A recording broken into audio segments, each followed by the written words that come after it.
That is the 8th of May 2024. And my metal detector showed up yesterday afternoon. So this weekend I'll be going fishing on Saturday and seeing what I can pull out of the beach. Like I said, if I find any jewellery with markings on it that I can track down the owner, I shall be doing that. But if it has no markings, well, it's impossible to find whoever they belong to. So they'll be going into a box to build up with other finds that I'm going to be making on the beach and for my retirement, enhanced retirement in Thailand. So that's all good. Looking forward to this Saturday. Got my trailer on today because I had too much to fit on my truck, so I had to take my trailer back from Happy. I told him this morning, sorry dude, can't be helped. But it's just one delivery in Kawakawa, so I'll be doing that and then getting rid of my trailer and leaving it there to do another town, Kaikoui, and pick it up on the way back. What to talk about today?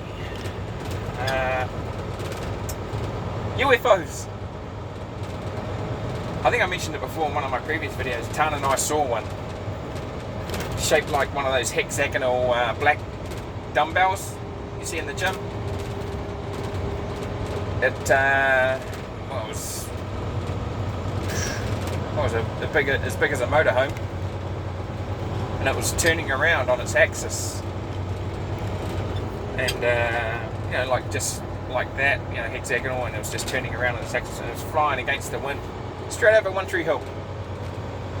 Tan and I saw it. I pointed it out to a couple of other people, but nobody pulled their phone out.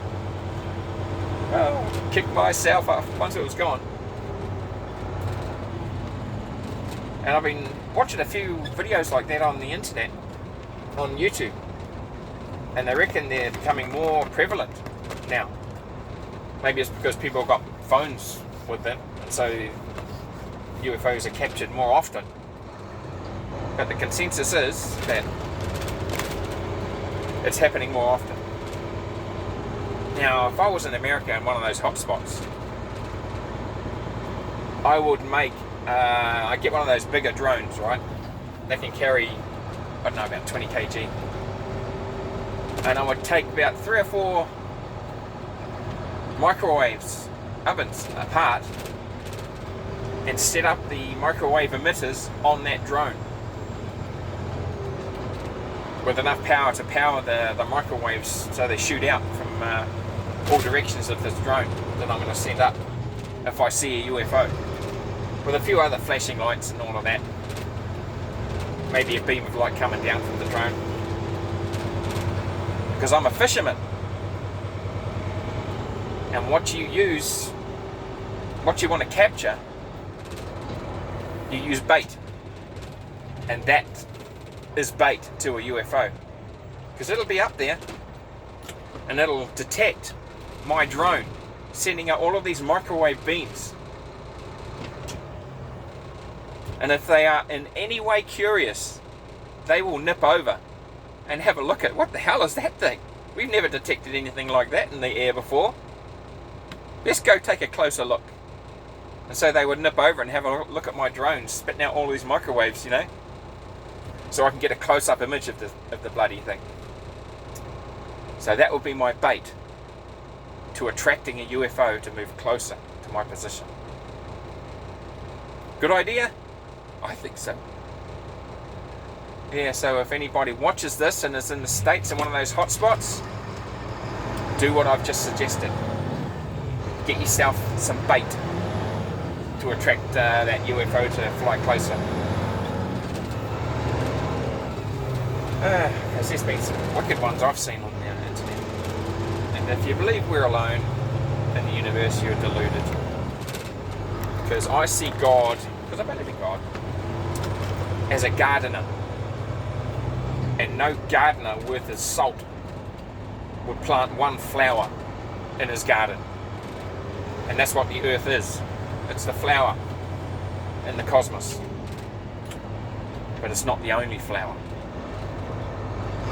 To all of those religious people out there who say that Earth is the only planet, the only flower in the universe with life on it, that means you've just placed limits on God's creativity.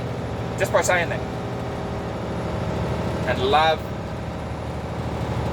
exists throughout the universe.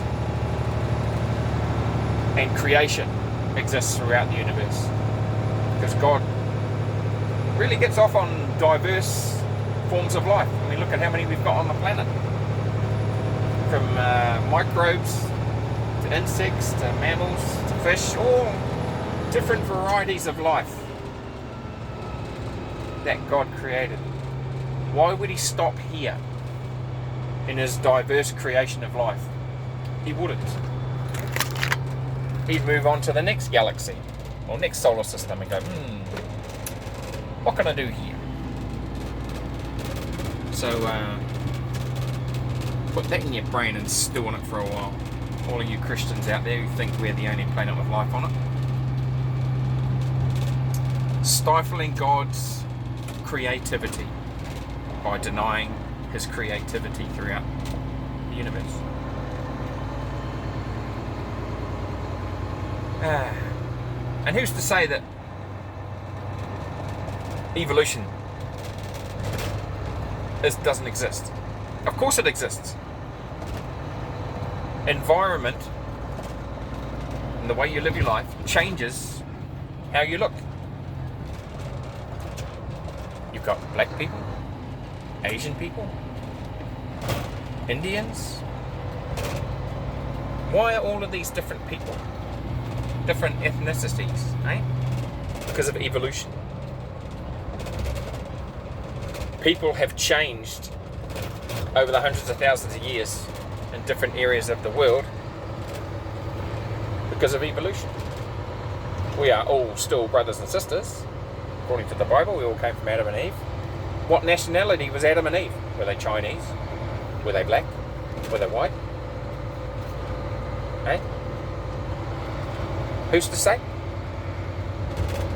Who's to say that God doesn't look like a big old ape? Big old monkey. And he created Neanderthal man in his own image. And over the years, we've evolved and changed.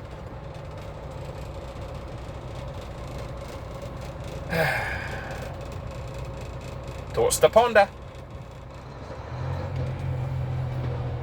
Starting out a bit later today because I've had to load the trailer, so I'm going to be finishing a bit later.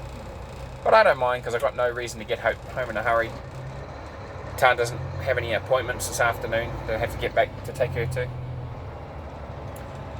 So she says she's going to work tomorrow. We'll see how her back is. She's told her boss she's going back tomorrow. That's sort of like giving your word. But if she's not up to it, not letting her go. She's just going to re-injure her back and make it worse again. Sorry, Tan, I know you're going to watch this video, but that's the way it goes. Look after yourself, you always tell me. Look after self. Well, I see you not looking after yourself, I'm going to put my foot down and say, nah, you're not going to work. And that's just the way it's going to be. But that's okay with you. Oh well, I'm going to finish on that troublesome note. And I will catch you on the next one. Later.